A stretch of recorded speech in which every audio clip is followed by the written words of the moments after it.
rabbis of yesteryear on Rosh Chodesh Adar, Aleph Adar, marks the Hilula of a really great rabbi. His name was Harav ben ציון Nissim Pardes, Zecher Tzadik Libracha. He was born on Chav Zayin Kislev in the middle of Hanukkah, in English 1862, and passed away on Rosh Chodesh Adar, Aleph Adar, in the year 1943. He was approximately 81 years of age at the time he passed away. He would become a great Kabbalist of Jerusalem, a great rabbi, giving over amazing sermons, who was a poet also, doing Jewish songs, Jewish music and poetry.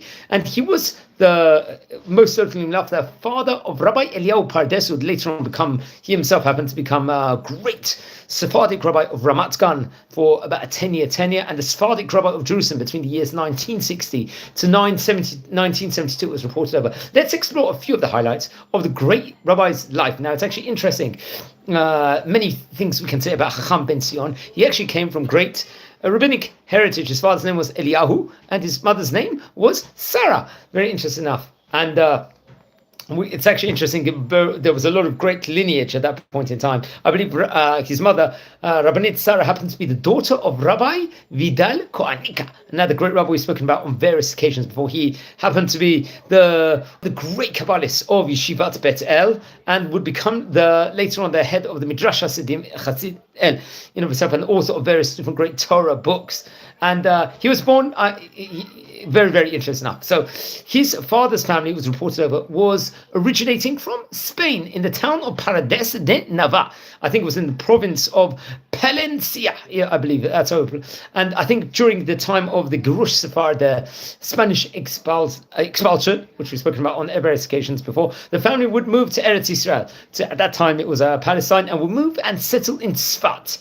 And Tzfat, remember, at that point in time, especially in the 1500s, was a great Torah epicenter for Kabbalah, which was mentioned about before. And then the family afterwards will relocate to Aleppo, to Syria, respectively, Halab in of itself. Now, it's actually interesting. While he was in his youth, he would study in a famous Yeshivat Bet El, the Kabbalistic yeshiva in Jerusalem, which is situated in the Old City, where we've actually visited there on various occasions before on this series. He would get married, I believe, to the daughter of a great rabbi, get married to the daughter of Harav Avram Kasoto, who happened to be, I think he himself happened to be a Shadar, and was a very great rabbi of Maghreb, if I'm not mistaken, and various different, let's say, tasks he had within regards to various yeshivot in of itself. And I think we've mentioned about him on various occasions before.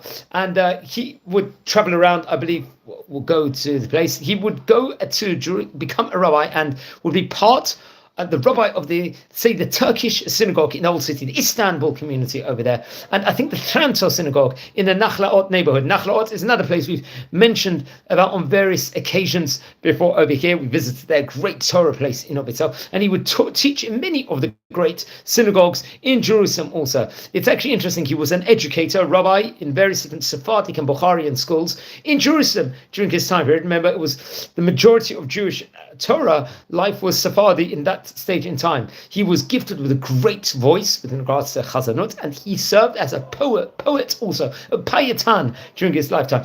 He composed various different piyutim, and I believe at the end of his life, towards the last years of life, he was among the students of the famous Magen David Society, Chevra, of the famous Yeshivat Meir Kazarav, another great place we have mentioned about on this series before, in Yeshivat Meir Kazarav, which is now based in Kiryat Moshe neighborhood, at the entrance of the Tachana Ma'akazit, respectively. So he was very, very much a great rabbi of his time, and I think we mentioned him on various occasions before. It's on various different times, so very interesting enough.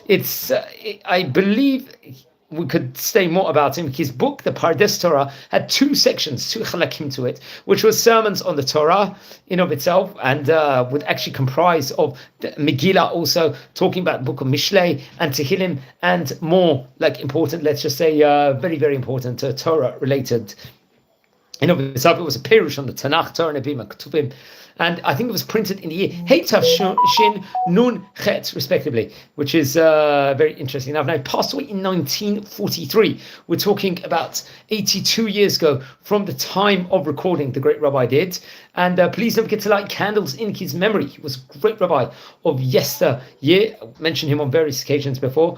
And friends, we're a community here. We're learning about the great rabbis of yesteryear. Over here, it's Rabbi Ben Sion, and we mentioned about various rabbis from Turkey, from Spain, where we are a catalogue of rabbonim, where we're looking at the old family from the yesteryear of the great rabbis of the Oriental countries over here. It's actually interesting, just to go back to his son, Rabbi Eliyahu Pinchas Pardes. He passed away in the year 1972, and he will become the rabbi of the city of Ramat Gan, very prominent position. That would be between the years 1953 to 62, respectively. That was 9 years. And he'll become the Sephardi chief rabbi in Jerusalem for a 12-year tenure between 1960 to 1972, and was one of the great rabbis of his point in time. It will be actually Rabbi Shalom Mashash will actually take his place over at a later stage after him in 1972. So he left really, really great descendants, and which we have to mention about also great descendants in of itself. Yeah, and so very, very interesting. So please don't forget to light candles in his memory. And don't forget to subscribe to the channel over here. We're coming close to 6,000, let's just say, subscribers onto this channel over here. And wishing you all well. Take care.